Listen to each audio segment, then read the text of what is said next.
Coming up on this week's Green Signals podcast, Northern Rail threatens to prosecute a man over a £1.90 16 to 25 railcard misunderstanding, but backs down. Alstom's Derby works. We preview a Green Signals visit to Litchurch Lane. Northern Powerhouse Partnership leaders call on Chancellor Rachel Reeves to support HS2 Phase 2 alternative.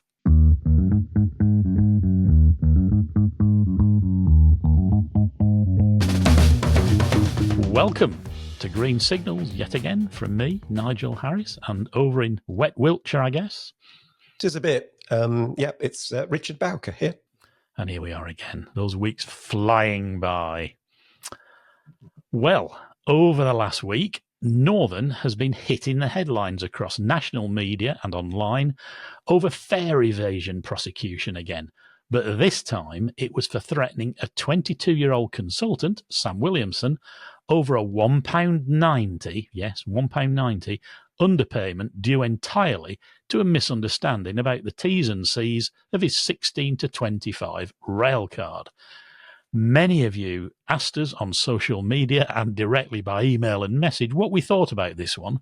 So Richard, and this is an image that will stick with you, stuck on his Sherlock Holmes deerstalker, I actually think we should get him one, and started investigating, beginning with a chat with Sam himself and fares expert Mark Smith, the man in seat 61. Let's start with you, Sam, if we may. I'm sure you've done this a million times already, but can you just give us a sort of a brief summary of exactly what happened? What was the series of events? Sure. So the series of events begins with me travelling on a Northern train from Broadbottom to Manchester Piccadilly at about 7:25 in the morning on Thursday, the 5th of September. On this particular case, I'd bought an anytime single using the Railcard discount as well. So then I board the train, and as soon as we get to a ticket inspection, the ticket inspector scans my ticket and says, your Railcard is not valid on this service. Now, this was particularly confusing to me because I'd travelled on this 7:25 service before in August twice, and the Railcard discount had not flagged up any problems. So the inspector then explains this £12, £12 minimum fare for rail cards before 10 a.m, which was something that I, even as a semi-frequent railway user, had never encountered naturally and just had no idea it was a thing. Of course, I try my best to resolve it on the spot, offer to buy for a new ticket, pay the difference, if absolutely necessary, take a fixed penalty fare. But this was immediately escalated to a travel incident report. And essentially I was told that Northern would contact me in the first instance. Now it gets to about a month later, to be honest, because of the frankly minute difference between my fare and the fare I should have paid without the railcard discount, I assumed that the case had been dropped. But on the 8th of October, I got a message from Northern saying, essentially, explain yourself, you have 2 weeks from the date of this letter to do that, otherwise we will proceed with legal action, which translates to prosecution, potentially hundreds in fines, based on what other cases similar to mine have been subject to.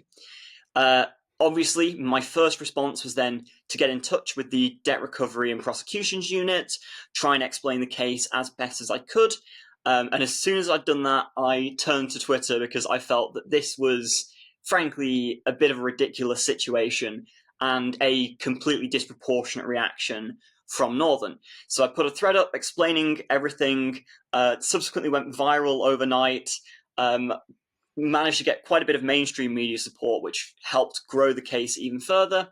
And then the Friday just gone, Northern got in touch with me with a statement saying, basically, we've seen your concerns on social media and in the press, and we are not proceeding with any further action on this case. So that's the rough summary of all so far.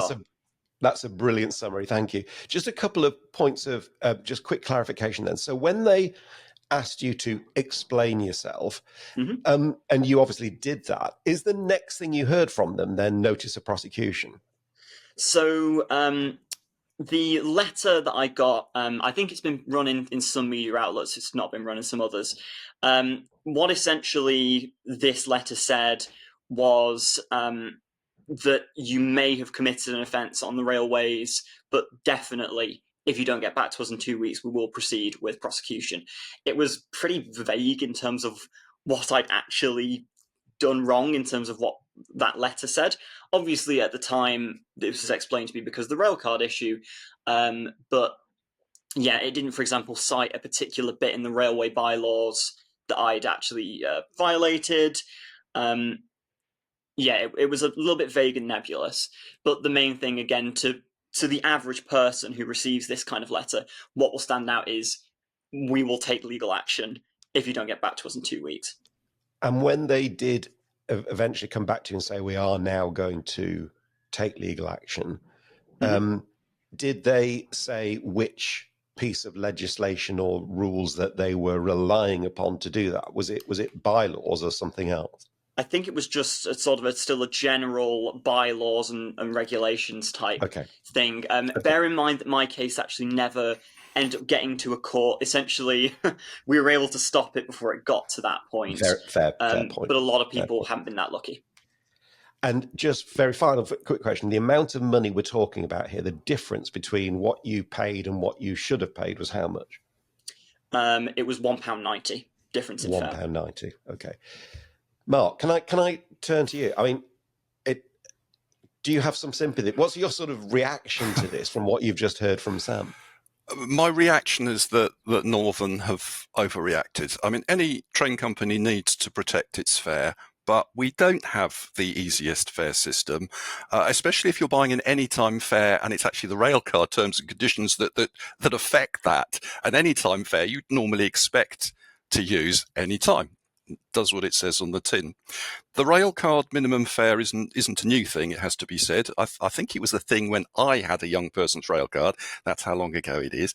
But of course, it's not at the forefront of your mind, especially if you don't always travel in the peak, and especially if you you could buy a ticket for the off-peak and then decide to travel earlier, given that it's an anytime ticket. It's a mistake people can easily make, and it does bring the railway into disrepute if you treat people who are not obviously committing a fraud in this extreme way. And it is very draconian, isn't it? Because if a prosecution had proceeded, and as Sam has explained, in this case, fantastic that it didn't. I mean, the consequences of this are pretty serious. So, again, just it feels like a rather heavy-handed approach. Well, most of Northern is covered by a penalty fare scheme.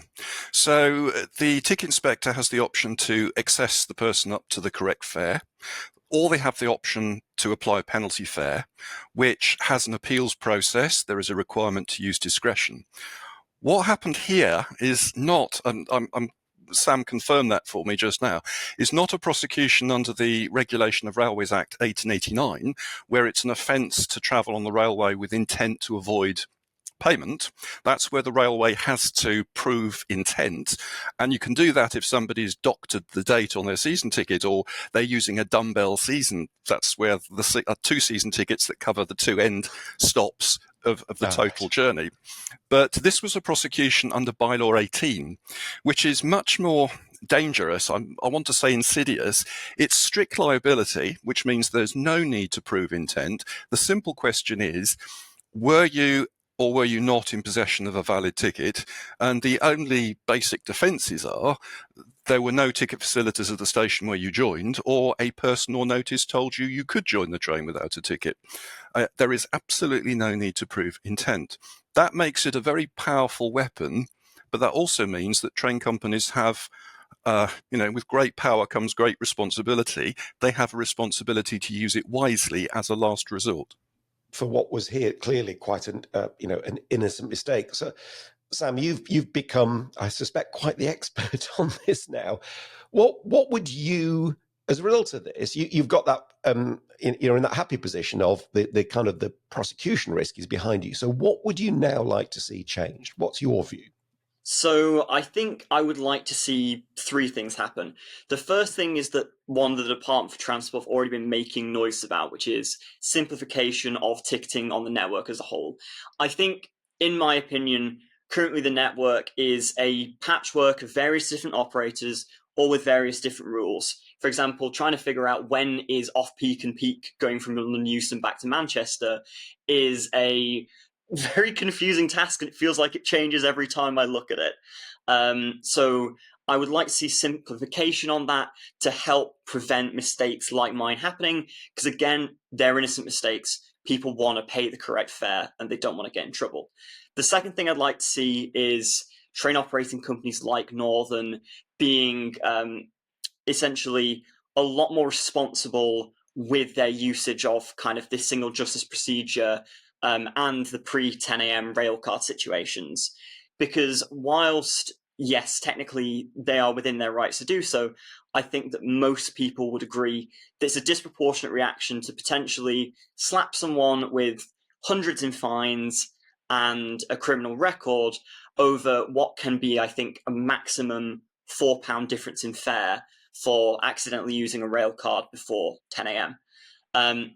And the last thing is looking back at some of these past cases and possibly overturning some of the convictions. Because, for example, Keris Piper, one of the ladies who got charged with a similar thing to this, I think that she said that she never actually saw the letter before it went to court, and it took a journalist getting in touch with her before she even knew that she had a criminal record from this particular case.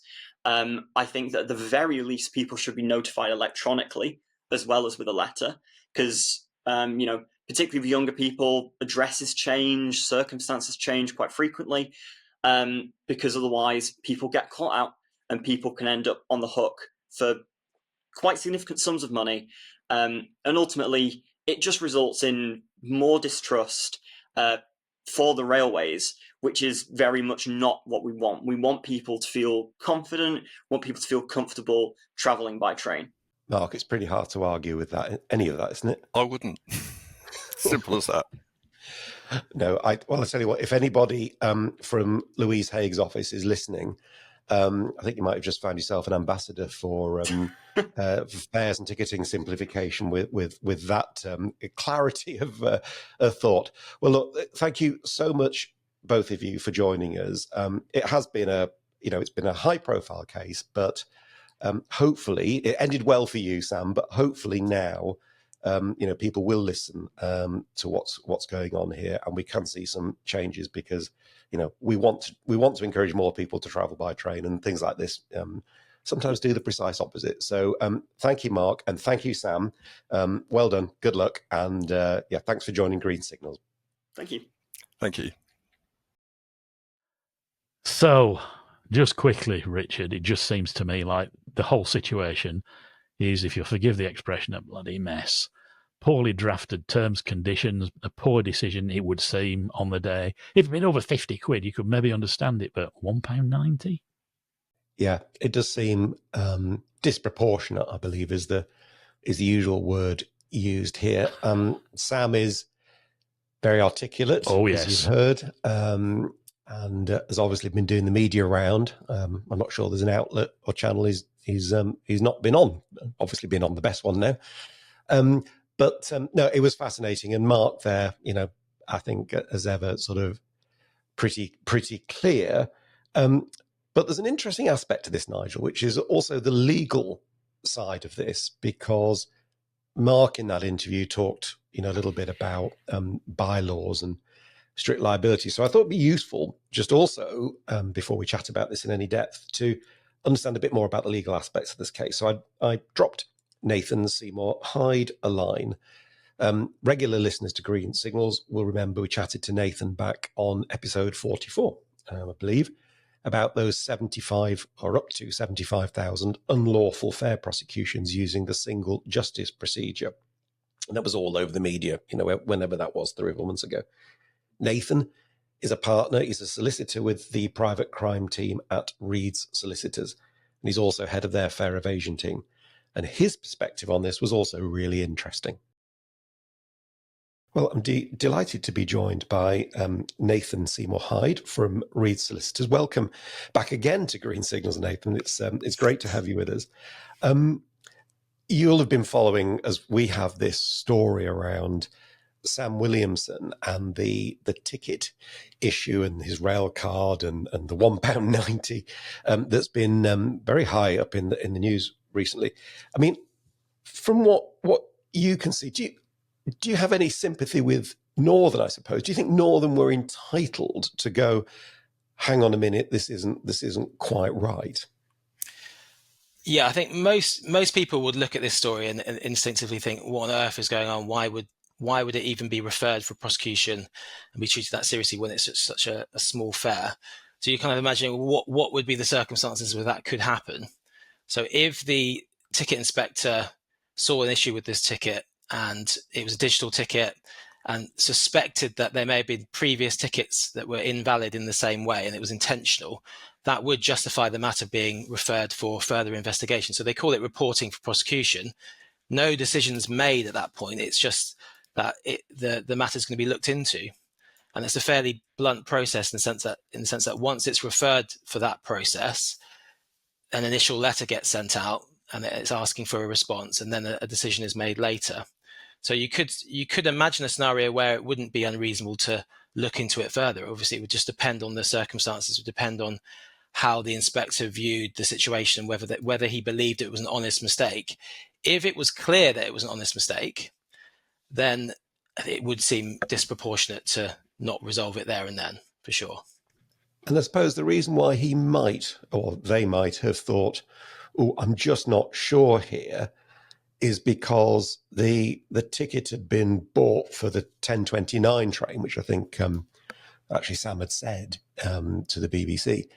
But here he is on a train now before 10 o'clock. And I mean, could that have got the inspector going, oh, it just doesn't feel quite right, that? Exactly, yeah. So because he selected the 10:29 train, the app allowed him to put on the railcard discount. If he had selected the 7:30 train, the ticket would not have had that discount on it. It wouldn't have been allowed within the app. So the inspector may have felt that it was an intentional way to kind of bypass and add the discount by selecting that later train. Now, I think he's saying that the ticket said any time on the ticket. So that would seem credible, that you would think, oh, okay, maybe I can travel any time. Yeah. It is confusing. So you can see how the mistake could be made, but also you can see how an inspector might be suspicious.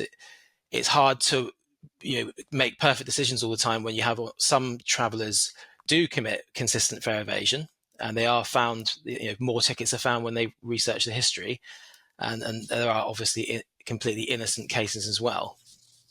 Okay, so that point about any time is really, really key, isn't it? Because there's a thing called the Consumer Protection from Unfair Trading Regulations 2008, which talks about things that retailers are prohibited from doing. And one of the things they're not allowed to do is have misleading emissions. Misleading emissions are defined in various ways. One of which is material information is provided in a manner is unclear, unintelligible, ambiguous, or untimely. And I wonder whether the fact that the ticket said on it, it's any time, a reasonable person can look at that and go, it means any time. Mm. Yeah, I think that's a good point at the heart of the matter, and I think that's a weakness in Northern's position. The ticket said any time.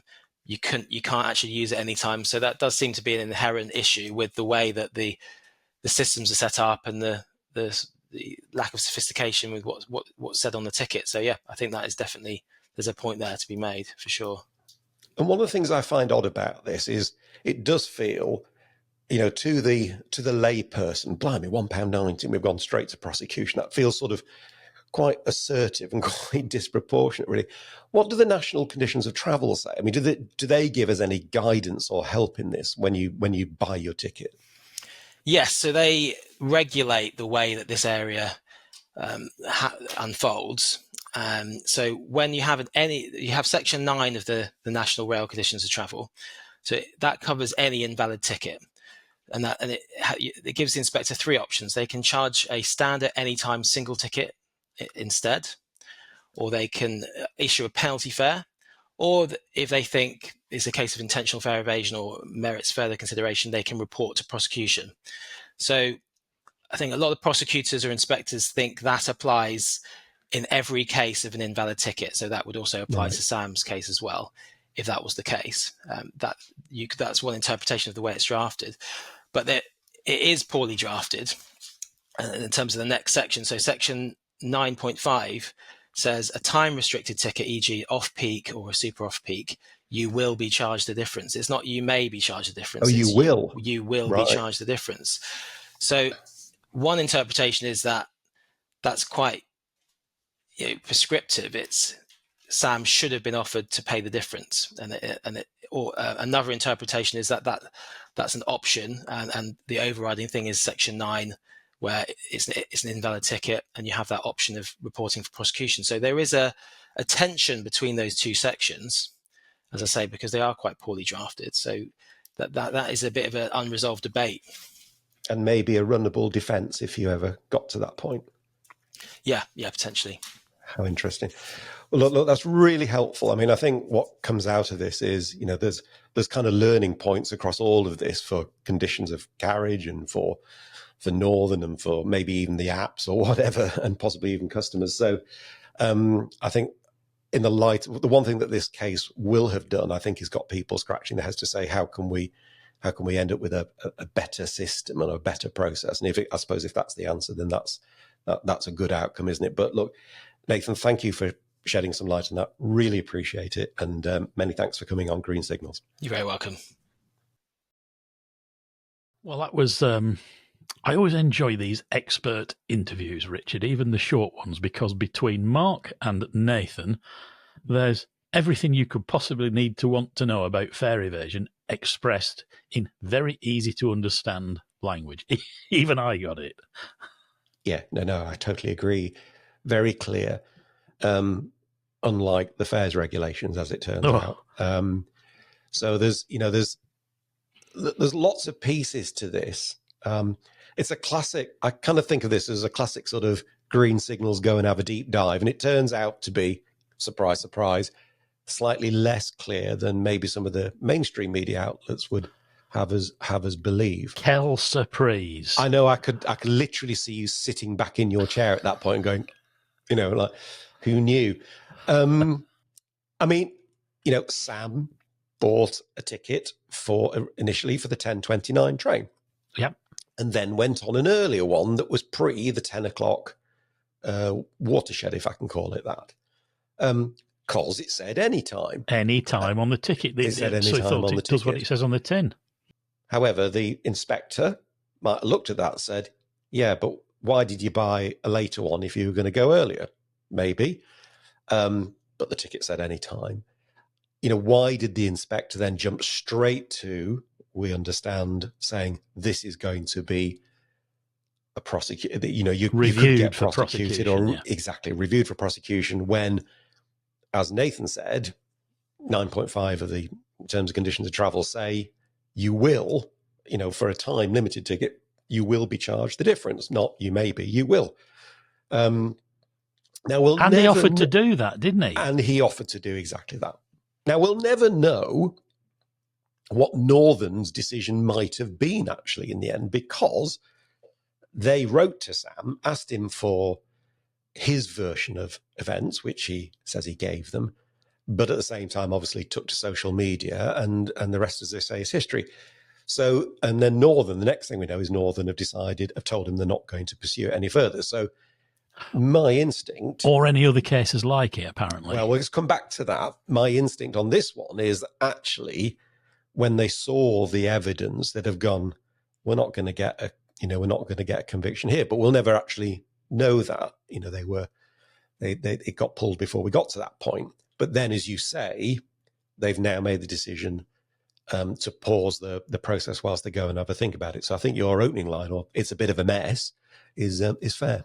And when you get somebody like Nathan who knows it inside out, using words like ambiguous and unclear, and then that you will be asked to pay, it just struck me. And I understand the heat of the moment and the busy train and all the rest of it, but it just shows, doesn't it, the the real need for the people in those positions to call it as best as they can, because what it does is open the door to bringing the railway into, I think the word Mark used was disrepute.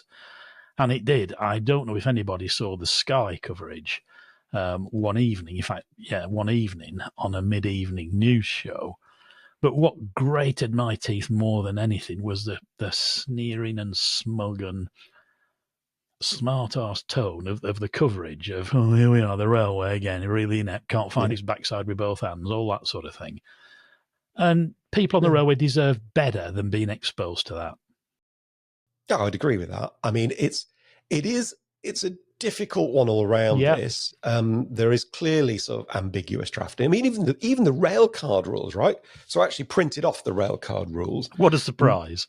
Yeah, and they say something quite interesting as well. They say that when they talk about when you can't use it, it says from 0400 and 10 o'clock.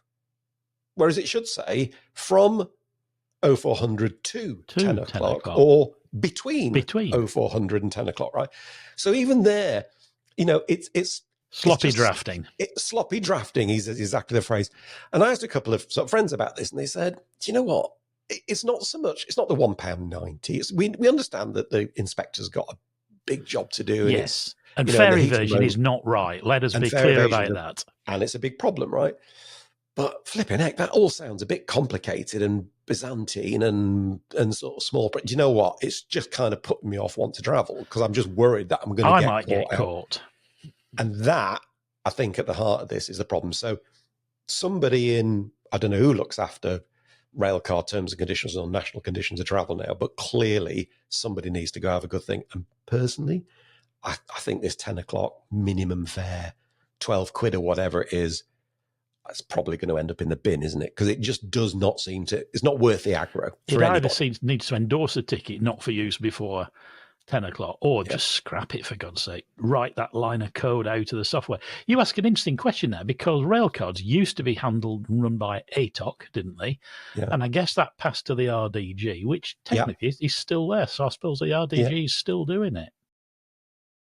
I guess so. I don't know. I must admit we've not checked that. Interesting question. But if anything good comes out of this, hopefully it shone a light on an area that just needs somebody to think simplification, clarity, and, just better selling, really. And if that's what comes out of all of this, result. And just to end on a slightly brighter note, Richard, let's hear it for whoever at Northern was savvy enough to witness the rapidly gathering storm and to pull this potential prosecution and all others like it. Thank God that they didn't double down and do that thing. No, we're going ahead with this. It was fair evasion, which would have made it much worse. So whoever did that, well done. And I think they did come with a comment to us, didn't they? I was going to say, I agree with that, but we did ask them for a comment. Yeah. And the comment, the answer that came back is a little bit of a, it was a bit of a bland sort of. Well, what can they say? Yeah. We encourage passengers to make sure they've got the right ticket. They've got the right ticket and all the rest of it, and all the rest. So I must admit, when we first saw the reply, we went, "Oh, flipping heck, that's not great." But clearly, what was going on behind the scenes was somebody else maybe working up a decision, and they made a decision, and it's good that they did do that. But in fairness to Northern, they did come back to us, but it was quite generic. But then they made that decision, and thank goodness for that. Okay, shall we move on? I think we should. I think so too. So meanwhile, in other news, as the saying goes, HS2 is in the headlines again. October 14th. How can something that's been abolished so long ago keep... Anyway, there we go. I'm glad it does, because we've done our best to keep it in the headlines, haven't we? This is true, actually, yeah. And we shall continue to do so. Ably assisted by really great people like Northern Powerhouse Partnership, headed, of course, by the excellent Henry Murrison, who wrote to Chancellor Rachel Reeves in the letter. His letter, representing many business leaders, said that the strategic value and return on investment for this project are clear. It stands to unlock up to 70 billion in economic growth annually. contributing substantially to regional economies and providing a robust financial return to the Treasury. They add, should the decision rightly be made to proceed with HS2 to Euston, we believe that this must be accompanied by a broader commitment to extending the benefits of that infrastructure to the regions alongside the full delivery of Northern Powerhouse Rail. Powerful stuff, unsurprisingly, from Henry. But are letters such as these really listened to? Richard, you've been that side of the fencing, I say in government, you know what I mean. I do. Do ministers look at them and say, oh, yeah, right? Because we see them in the Times and papers, don't we, with a great stream of signatures. And I've often wondered, do they do any good? I don't think they can be ignored. It's not quite the same, is it? No, it's not. No, you're right to pull me up on that. It's not quite the same thing, but you can't ignore them. So they're not going to, I don't think they hurt not in this case, not when you look at who's actually signed it and the organisations they represent. Because although Henry was obviously may well have been the one who coordinated it, he's got some serious people as well to co-sign it, which is great. They've also been pretty smart in the letter because they specifically say they're not asking for a spending commitment in the budget. That is smart.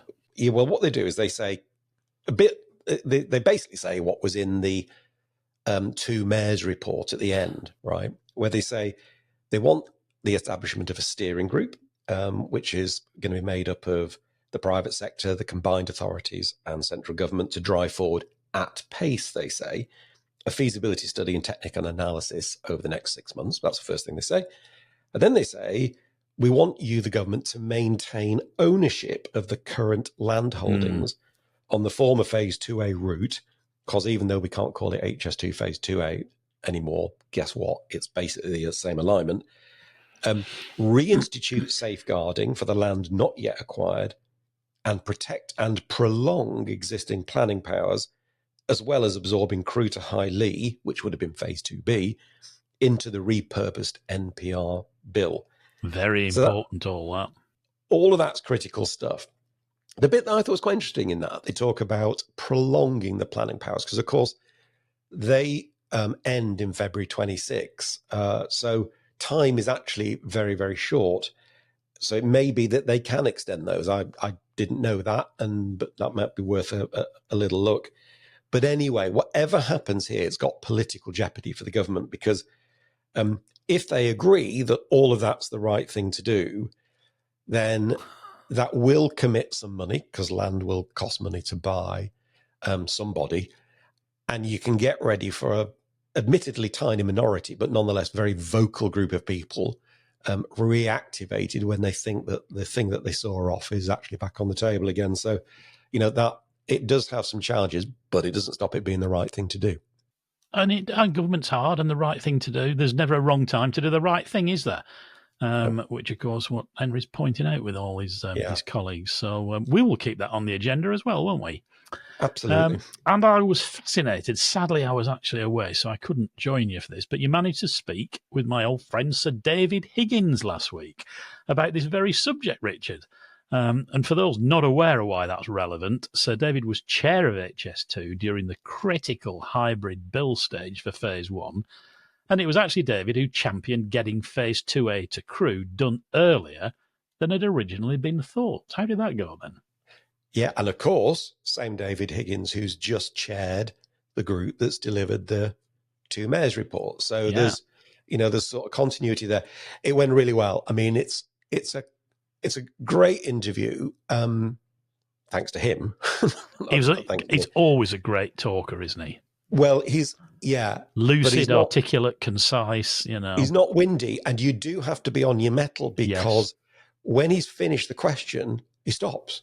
Right? You have to be ready with the next one, because he's very sort of precise and economical in his language. But you suddenly realise that he's answered absolutely everything you've just said, right? So he's you've got to be on your A game, really. But he's so lovely to listen to as well. It's powerful stuff. I think people will really enjoy it, and yes, we'll be publishing that one quite soon. That very soft Australian accent and those sort of high quality, very concentrated messages, indeed, are really great, aren't they? But we've not talked about any of your jollies yet this week, Richard, and I think we should put that right. No, I'm not even going to bother arguing that. Which one did you have in mind? Well, I was just going to say, you will note I said jollies, plural. Charming. Yeah, well, I did have an opportunity to go to Derby recently, which was really interesting. I was invited by Alstom CEO Nick Crossfield, who we've interviewed before, of course, and it was to visit the works there at Derby Litchurch Lane. I think principally just to appreciate how different the atmosphere was compared to when we spoke to Nick, it must be about 6 months ago, actually. When Derby was teetering on the precipice, wasn't it? And it was absolutely doing that. I got a very extensive tour, had a chat with a young engineer who was so enthusiastic. I know she'd been really down in the dumps 6 months ago, and when you see the interview, she really isn't now. She's really good to see, isn't it? That? Really good. It was very infectious. I also had a chance to chat with Ben Goodwin, who's the communications director there, and he's charged with planning the greatest gathering next year. So that was really interesting as well. Now we're going to release the whole video of the visit on the 22nd, so next week. But in the meantime, we thought we'd share a clip to whet everybody's appetite. Now we constantly talk about boom and bust in this country. It's very timely, this, because we are recording this in the week that the government's big investment summit is taking place in the UK with, $1 billion for this and $1 billion for that, being announced all over the place. And boom and bust is a real problem because you get these big orders followed by fallow periods where factories nearly close, right? So given that we're also approaching Rachel Reeves' first budget, I asked Nick if this boom and bust was a curiously British disease, or is there anybody doing it better? And this is what he had to say. Certainly in the UK, we suffer a little bit from the boom and bust more than I see in other major economies that we operate in. Closest markets to us in Europe, Germany, France, the Netherlands, they have a much greater stability in their long-term planning. And there's a key fact here, because you see it not only in the kind of volatility that people have to manage, you see it in the delivered cost of the railway. If you look at the pence per kilometre of delivering rail in, say, France or the Netherlands, there is definitely a delta between what they achieve there and what they achieve here. And it all comes down to this stability point. And it's not just stability about the planning, knowing what's there in the medium and long term. It's about, once that plan is in place, how stable is that plan? Once the plan's there, it's left alone. People have certainty in terms of what they're delivering, in what they're planning to deliver. Sometimes the observation I'd make about this country is we have a lot of volatility, not just in the horizon of the plan itself, but once the plan's set, we then seem to start making changes to that plan, which is not helpful. One of the downsides, one of the consequences of the feast period is it brought lots of investment and new entrants.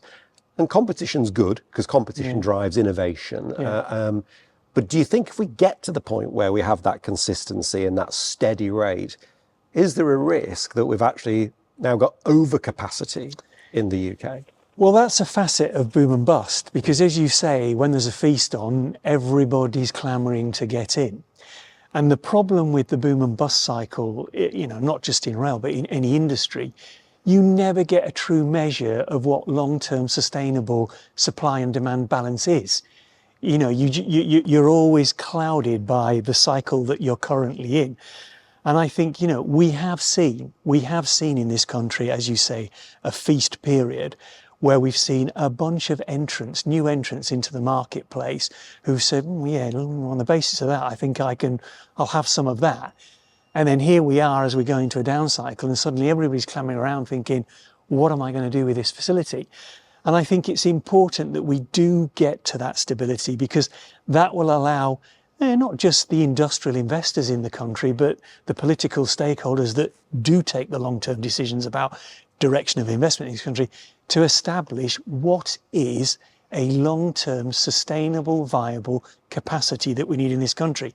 My current view is, I think we possibly do have too much capacity right here, right now.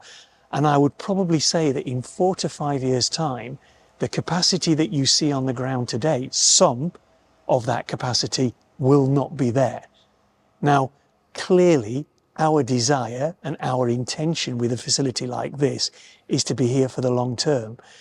But whilst the decisions that were made earlier this year are great for us in the short to medium term, they do not secure the long-term future of this facility. For that, we need to absolutely understand what that long-term pipeline looks like, and we need to be convinced that there is stability and real intention to bring that pipeline to market in those timescales. Well, there's another chap who's quietly spoken, measured and articulate, isn't he? Oh yeah. But again, no lacking in punch. I mean, we covered so much ground in that interview, but I thought that was really interesting, where he talks about others who do it better, and of course the fact that we probably have a bit too much capacity now because of a function of these big boom periods, So yeah, challenging stuff, but really interesting. The old feast and famine thing. And I must admit, I'm really looking forward to the greatest gathering thing. Maybe we ought to be doing. I thought you might. Maybe we ought to be doing a live podcast from there, or something that we ought to get something to get us in there. I think, But I think it's going to be absolutely terrific. They haven't done a sort of site plan yet of where everything's going, obviously, but when he took me around, he said, we're going to have stuff here and we're going to have stuff there, and we're going to, and you could just sense the sort of the mounting excitement already, And so I think the great. test track is about 3/4 of a mile long, isn't it? It goes from end to end of the site, right alongside the main line. It'd be wonderful to see that famous knitting machine on wheels locomotion joggling along there. I would love to see that. I'd love to have a ride on the darn thing. That's not going to happen though, isn't it? But it'd be great to see it. It would be great to see it. So, excuse me. Publishing the full video of Richard's latest jolly next week to Derby Litchurch Lane. So do keep an eye out for that. We'll always try to give members exclusive early access to our new videos. So if you're a member, you'll get to enjoy it even sooner, and it'll then be freely available thereafter. Speaking of which, we also published our full interview with Freightliner Chief Executive Tim Shoveler this week. So please check that out if you haven't already. Some of the numbers he comes up with that are genuine. Well, they genuinely gobsmacked me, I have to say. And he's, again, a real great advocate for railways in general and freight in particular. And if you're not a Green Signals member, now's a great time to join, because we've got loads of cool stuff coming soon from all Richard's jollies, of course. Charming. But true. I've got to say, I'm only calling it as it is. Right. Keep going. Don't shoot the messenger. And in that spirit, not shooting the messenger, it's now time to thank everyone who's left us a super thanks on YouTube this week. Deep breath. And they are Bob Walsh, Rob Staffordian, Callum Thorneloe, Alan Kirkman, David Sheekey, Paul Roberts, Simon Pilkington, Chris Exley, Vernon Rogers, Jonathan Brewster, Alistair Norman, Robert Davey, and Richard Skelton. And we really do appreciate so many of you leaving us those super thanks on YouTube. So thank you very much indeed from Steph, Richard, and myself. Indeed. And thanks also to our new gold and silver members this week, who are John Simpkin, John Veach, Bob Walsh, and Roger Beresford. And you can see all the members, which is getting quite a long list now, to whom we are very grateful in the end credits of the show. And if you're not already a member, you get access to lots of cool exclusive stuff and early stuff. There's a link to find out more in the description box of whatever you're watching on or listening on, or just click join if you're watching on YouTube. It's really easy. It is a very impressive rolling credit now, isn't it? Yeah. So let us move on yet again to this week's Railway News Roundup. HS2 engineers have been celebrating the construction of 2 huge viaducts. Completion of the 2,695-ton Westbury Viaduct deck slide and the abutments for nearby Turweston Viaduct. They're both near the town of Brackley and use an innovative double composite structure, which means that they can make more efficient use of concrete and steel than a traditional approach, which of course is more carbon friendly. And here's a little factoid about the Westbury Viaduct that I rather liked. During the slide into position, they use special pads covered in Teflon, and that's the stuff that makes your frying pan non-stick, to reduce friction between the viaduct deck and the temporary steel bearings on top of the concrete pillars. So there you go. Oh, fantastic. Isn't it? Here's a good little piece of news, actually, from Belfast. It was sent to us by two listeners, actually, David Redgewell and David Adke. The new £340 million Grand Central station opened there last week. I think when you actually call a station Grand Central, it's got to be pretty impressive, and this one is. The first departure was the 8:05 to Dublin Connolly, which left on time. Good. Actually, the line between Lisbon and Belfast has been closed for 3 months to connect services to the new station. But buses also operate from the station, which is, of course, great for connectivity. What I liked about this story is the local news channels that covered it had lots of really happy passengers saying how brilliant it was, kind of despite the 3 months of sort of disruption. They were really excited about it. I thought, blimey, that's good. But anyway, so well done to them for the new station. Absolutely. So, a Lineside fire at Stevenage on October the 9th caused significant damage to signal equipment and, of course, created major disruption to trains in and out of London King's Cross, which, of course, Steph was held up in. And the two of you discussed on Raw and Uncut last week, Richard. Anyway, the fire was... Can I just say, we didn't really discuss it. I listened while Steph basically said what had happened, and I was like sat there going... It wasn't a discussion, was it? Not really, no. But it sounded pretty grim anyway. There you go. Just thought I'd clarify that. It's just dreadful when that happens. Anyway, the fire was reported at 12:30 p.m. on the day, and Hertfordshire Fire and Rescue were able to put the flames out by 2 p.m. However, it then took Network Rail engineers working throughout the night to repair the fibre optic cabling that had been damaged. So it wasn't until 2 p.m. the following day that services were able to run relatively as normal. The fire had damaged 25 individual cables along a 20-metre section of railway, and it's estimated that more than 1,000 metres of cable had to be replaced in total. It's not yet clear how the fire started, and yet again, let's just tip our hats to those engineers who slogged away for 24 hours to get the line open again. Well done, them. That's the railway at its best. Here. And then thanks to Paul from the Independent Brigline Rail Group for this one. Now, LNER has been planning to introduce a through Grimsby, Lincoln, Market Rasen service to London in December. According to the BBC, they've now said that there are infrastructure issues that need to be resolved still before they can start. So there's going to be a delay. It's caused the usual groans from all stakeholders. This one's been on the sort of planning blocks for a long time. I did like this. The Independent Brigline Rail Group have decided to hold an unofficial sweepstake as to which of the following will come first: an improved Monday to Friday Brigline service, LNER running to Cleethorpes, or Finding Lord Lucan. The winner of their unofficial sweepstake will receive a day return ticket to Brig, valid on any Saturday or Sunday. It's worth just mentioning, again, a hat tip to Paul. I know Paul. I first met him a few years ago when he was campaigning for Gainsborough-Lear Road, which was where the year was about 1972, I think. And he's an absolutely indefatigable campaigner for that line. He deserves a thumbs up for just keeping going on that Brigline stuff. No, it's terrific stuff, and that was very funny. This was also quite good, though.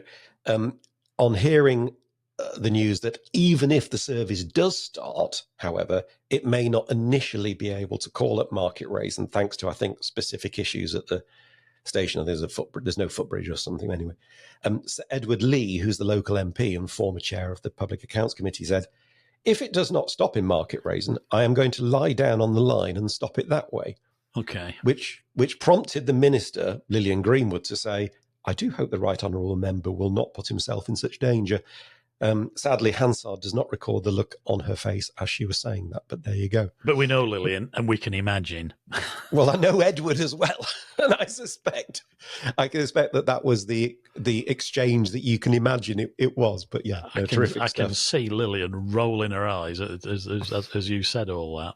Mm. And that's the news roundup for this week. If you'd like to send us any snippets of news, drop us an email at news@greensignals.org. Big news, little news, local, national. We can't possibly keep track of all of it, so don't assume we already know. And we'll always name check whoever sends us an email that we read out. Right, I'm going to settle down now and shut up because... Is that because... Really? You're actually going to shut up? Well, there's a first. Right, it's time to do the quiz. There you go. He did actually shut up. That's good.